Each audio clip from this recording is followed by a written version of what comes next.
Potholes are part of the road. You're always going to encounter obstacles, people who disagree with you, and walls in the way on your path to success.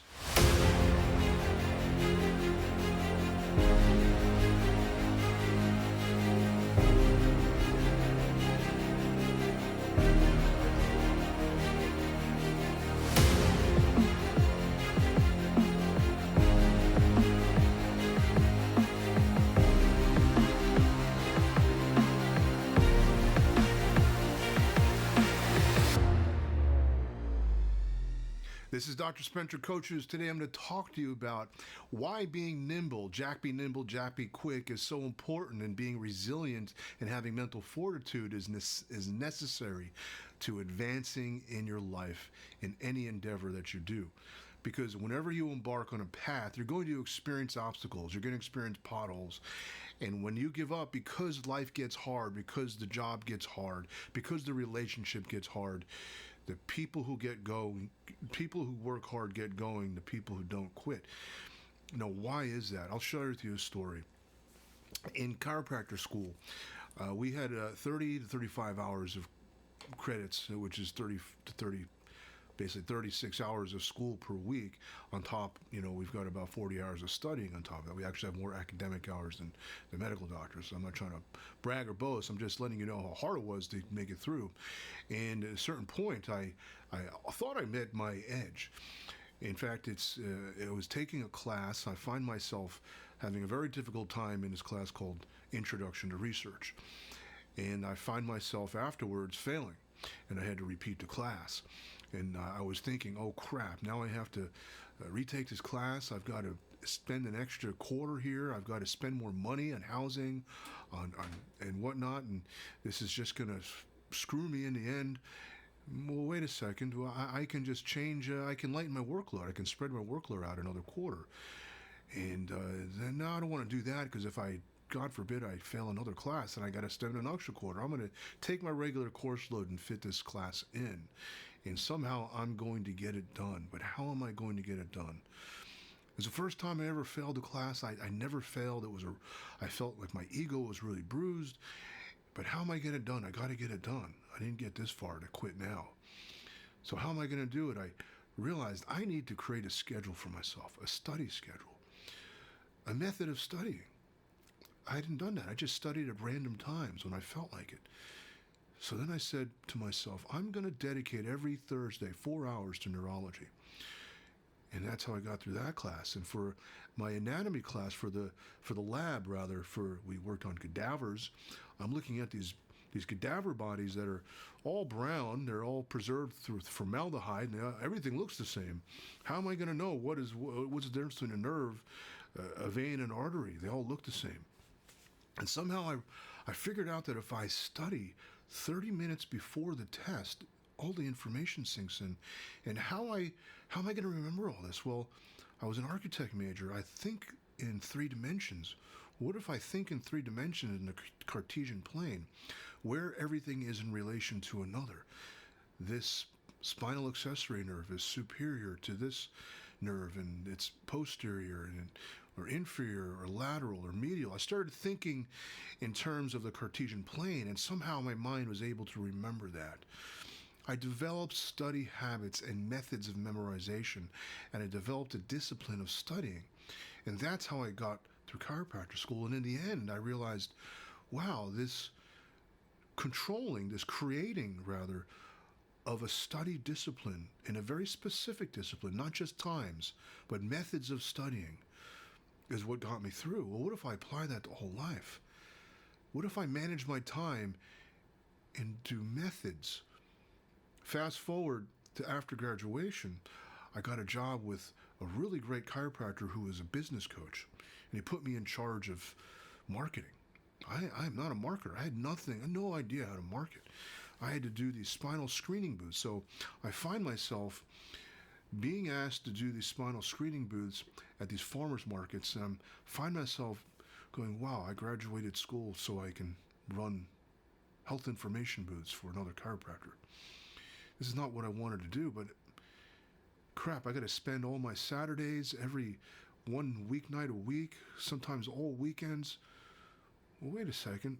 What if I shift my methodology? What if I, instead of going into it with this bad attitude, I go into it and thinking, what do I need to learn here? I'm gonna adjust my mental discipline, my methodology of preparing for the day.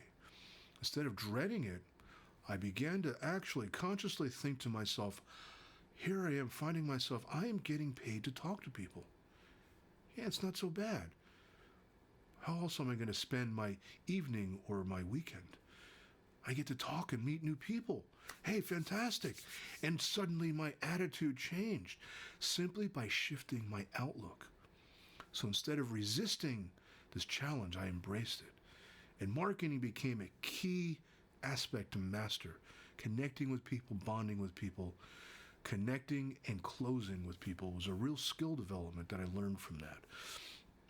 Another pothole in life, because if you can adapt to the dynamics of change, resistance, and disagreement, you're not going to get very far. Look, not everything in life is going to go your way. If you have that self-centered attitude of expecting everyone and everything to conform to what you want and your expectations, you're going to experience great disappointment. Expectations always lead to disappointment, and the way to overcome expectations is to respond. If you only react, you're not going to get anywhere. Responsibility is your ability to respond, which means you can adapt. That's what I did. My ability to respond, if I got stuck, and this is what I like, this is what I don't like, I can blame the circumstance. This is what happens to people. People will always blame someone or the situation or the circumstance. And they go into this state of mind called learned helplessness. Eventually it leads to self-pity, and that leads to entitlement. Just expecting things, expecting to get what you want, and not willing to work towards it. Not willing to shift your behavior, shift your character, and acquire the skills to get to where you want to be. Whether it's a relationship, we all know, for those of us that have been in relationships, I think you know what I'm talking about. It's never a smooth road. As great as the romance is and the passion is, there's always a rocky road in a relationship. Same thing in your career. You're always going to hit some walls. You're going to hit obstacles. Well, how do I advance my career? How do I make this deal happen? How do I deal with coworkers who are uncooperative?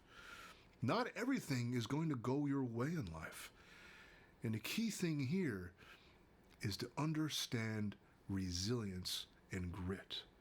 If you don't have those, when the obstacles come, you're going to quit. When the situation's tough, the tough get going, and the quitters quit. Because of the stubbornness, of the self-centeredness, and the entitlement. Because you get stuck in a state called learned helplessness, where the opportunity is in front of you, yet you don't take it. Because you don't believe in yourself. It really starts with self-doubt. If you don't believe in yourself, you're not going to try. You see, herein lies the question of what motivates you and what drives you. For some, there could be extrinsic motivation, something of a financial reward, for instance. I'm working towards that bonus. And that could cause one to work harder, to stay extra hours, put in the extra time. But once you get that bonus, your job is still the same job. You're still going to complain about your job. It's all in how you look at things, your attitude. You can look at your job as saying, this is an opportunity, this is a stepping stone. What skills do I need to learn? What skills can I learn to improve my game, to improve my ability to perform? What character can I bring to the table? How can I be more trustworthy? How can I get other people to believe in me by demonstrating results in my work? How can I do that? You know, something that's really rewarding to employees, if you're a manager, this is just an example, is improved skill, and the expression or application of that skill brings results. In other words, the contribution that the application of that skill has brings results in the company. Increased sales, increased happiness around the workplace, what have you. When you see the results of working harder, of improving your skills, there's nothing more rewarding. And that's an intrinsic motivation. When you have the desire to grow yourself, to improve your circumstance, you realize that there's something in you that needs to shift. You need to learn something. And you realize you can learn something, that you can learn as you go along. And that's what the growth mindset is really about. And it's very rewarding to set a goal yourself and then figure out how to attain that goal and then attain it.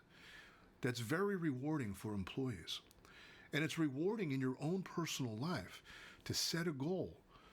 Figure out how to overcome that. What skills do you need to learn? Who do you need to become more committed, more resilient, more focused? Being focused, being resilient, being committed. Maybe you need to bring that to the table rather than I'm only going to do what I like and avoid everything I don't like. That selfish way of being. Expecting the world to just give you everything you like, that entitlement. That never works. Never works in relationship and never works in any job that you have. So don't expect it to. You're always going to encounter potholes in the road. Courage is another thing to overcome all obstacles. To have the courage to face the hardship, to face the challenge head on, to enter into something with eyes wide open. So you know exactly what you're getting into.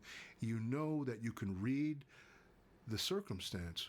You can read the situation clearly and have a clear understanding of the dynamics to understand what you need to do to make those dynamics work, to create results. You know, Michael Jordan, he wasn't a great basketball player in college.